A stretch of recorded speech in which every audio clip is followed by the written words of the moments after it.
Bienvenue sur NC Sport dans notre édition hebdomadaire, avec les meilleurs sports nautiques du monde entier. Dans cette édition, des records. L'historique se réécrit à Abu Dhabi, avec l'équipe Victory qui décroche encore une fois le titre du championnat du monde de l'UIM dans la classe One et Team Chaudron qui s'empare du titre de la V1. La saga de Vestas Wind dans l'océan Indien, un délire médiatique s'est enchaîné dû à un accident spectaculaire. Les images et les commentaires du naufrage sont délivrés par Sébastien Destremo. Les meilleurs pros sont dans le quartier de Coconut Grove et c'est un deuxième titre mondial consécutif avec les Belges 32 pour l'équipe Argo à Miami. Michel Bourrez remporte la Coupe du Monde de surf à Hawaï, alors que Dusty Payne termine deuxième et prend la tête de l'ASP avec la Triple Crown. Le Salon nautique de Paris 2014 se déroule en ce moment jusqu'au 14 décembre. Un mot du président. NC Sport, plongé dans l'action.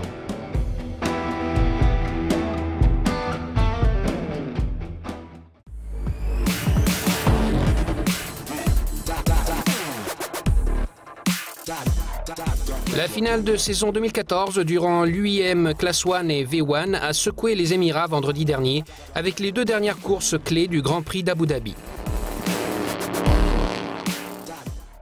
14 bateaux se sont retrouvés sur la ligne de départ devant Al Marina avec les monocoques sur une piste de 6,95 milles nautiques et les multicoques à l'extérieur avec 7,80 milles nautiques.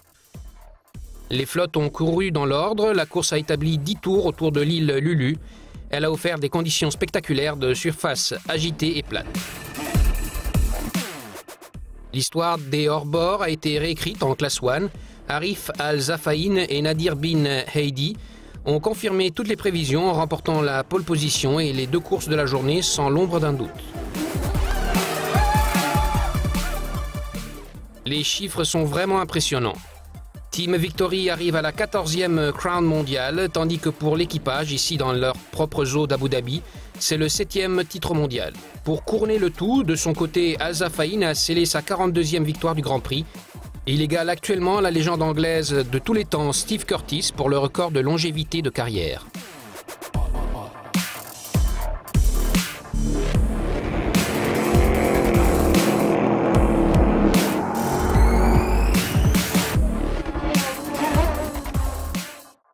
L'équipe Abu Dhabi et LFF10 complètent le podium, mais avec un quart de point, Szabo Isiklar obtient la seconde place du championnat, tandis que Fondi termine troisième.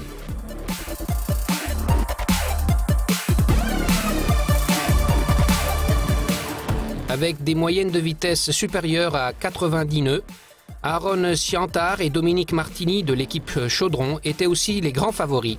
Ils ont pu assurer une victoire dans la course 1. La course 2 va très loin. Les Belges Nico Bertels et Frank Hemelaer sur le Bernico New Star réalisent un grand retour grâce à Karel Pugh et Tommy Wan. Propulsée à la 4e place, l'équipe franco-maltaise Chaudron avait encore de la marge pour le titre mondial de l'UIM V1, alors que Tommy Wan boucle la saison 2014 en 2e position avec Aquasport en 3e position.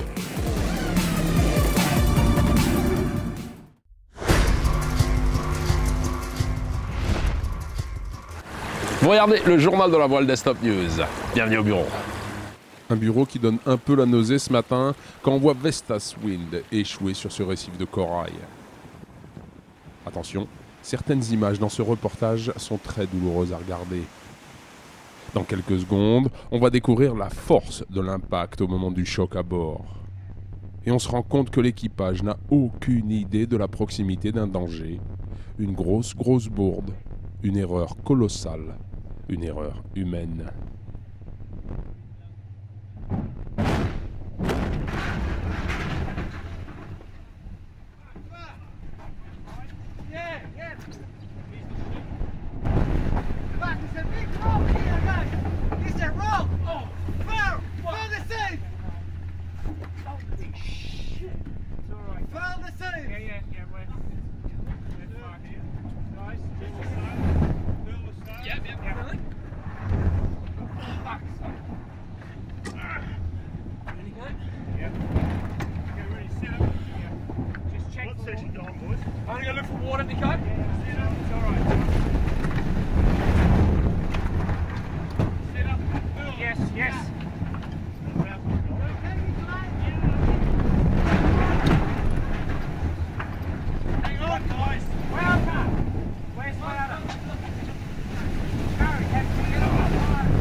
Certes, Nico et ses équipiers ont enlevé tout ce qui est facilement démontable avec leurs petits moyens du bord. L'équipage est sauf, tant mieux, c'est le principal. Maintenant, pour nous, il faut que l'équipe se réunisse dans les tout prochains jours afin qu'on essaie de voir ce qui va se passer dans le futur.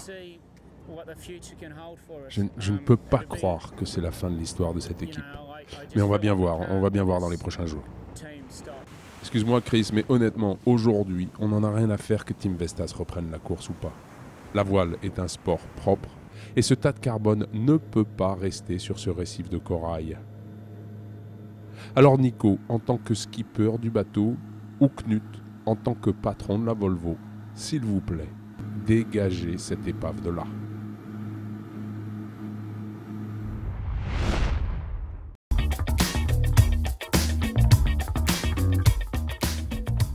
Le parcours de la course de 8000 en face de Miami Beach nous offre de parfaites conditions de course durant le week-end. L'équipe Argo décroche son deuxième titre mondial consécutif dans la classe Melge 32. Sur les 10 courses programmées effectuées en Floride, Jason Carroll et le tacticien Cameron Appleton ont remporté 4 régates, une deuxième place d'ajoutée et maintiennent les scores constants. Assisté des membres de l'équipage Anthony Couton, Scott Norris, Weston Barlow, Graham Landy, Philippe Verheim et Mike Kouchner, l'équipe Argo détient la Crown mondiale avec une marge importante sur le reste de la flotte.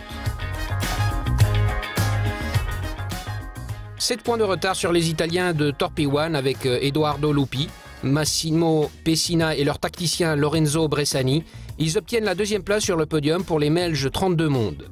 Alors que la troisième place est allée à l'équipe Mamayuto du Japon, dirigée par Naofumi Kamei et Manu Weiler avec un déficit de 25 points.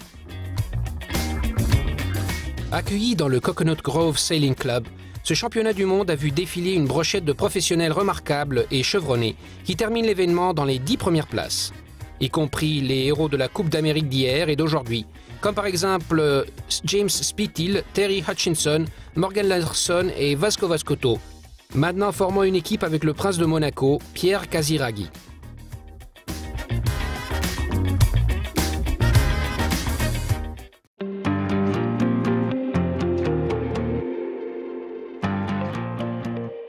Avec 2 grandes prestations de 9,93 et de 8,20, Michel Bourès de Tahiti a gagné la Coupe du Monde Vans de surf à Hawaï la semaine dernière, au cours d'une colossale étape finale de 35 minutes dans d'énormes tubes contre les Américains Dusty Payne, Sébastien Zist et Ian Walsh.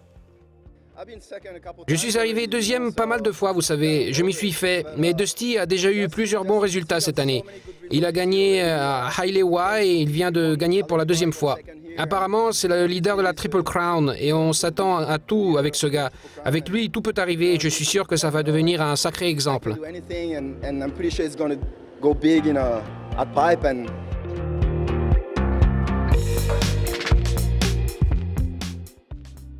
Avec cette victoire et un seul événement restant de la saison ASP 2014, Bourès saute à la deuxième place dans la Vans Triple Crown derrière le leader Dusty Payne. Avec un retour en force après avoir passé 2 ans à se remettre d'une blessure, il est maintenant dans l'optique d'une place sur le principal Pro Tour. Je voulais venir à Hawaï et faire une bonne prestation, vous savez. Jusqu'ici, tout va bien. Je suis assez satisfait. Ça aurait été pas mal de ne pas être vaincu par un score combinaison, mais Michel avait deux bonnes vagues et c'est comme ça. Je me concentre sur l'événement Pipe. Je veux déjà y être et d'avoir de bons tubes. Ouais.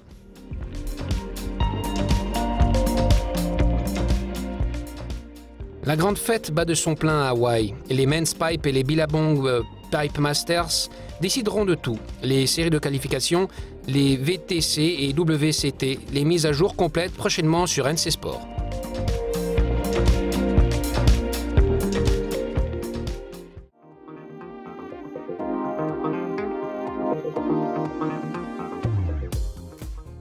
Le mondialement reconnu Salon nautique de Paris se déroule en ce moment et jusqu'au 14 décembre.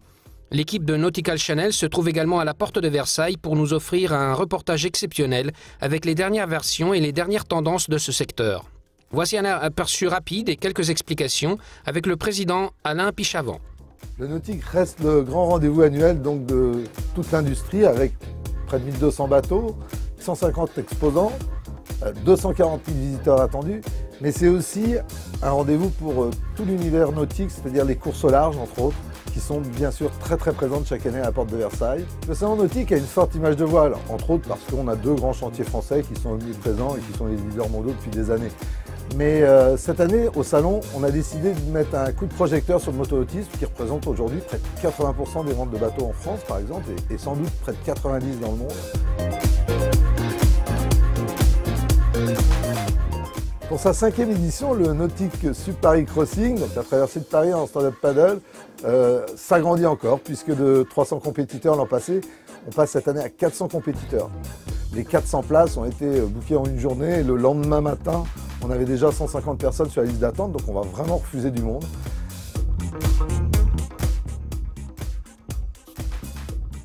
Celui qui est immanquable pour tout ce qui est nautisme. Les événements sur place, des expériences à vivre, des événements à l'extérieur. Donc rendez-vous du 6 au 14 décembre à Paris, porte de Versailles.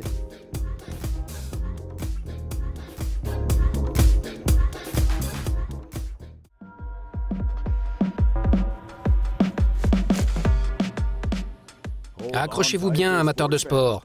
Le meilleur de 2014 vient à votre rencontre avec Buzz et Top Story, 2 émissions très spéciales sur NC Sport. De la voile, du surf, des moteurs, du padding, du kite et bien plus encore.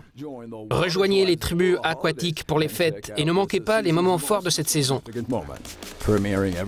En avant-première tous les samedis à 21h, seulement sur Nautical Channel. Plongez dans l'action avec NC Sport. With NC Sports.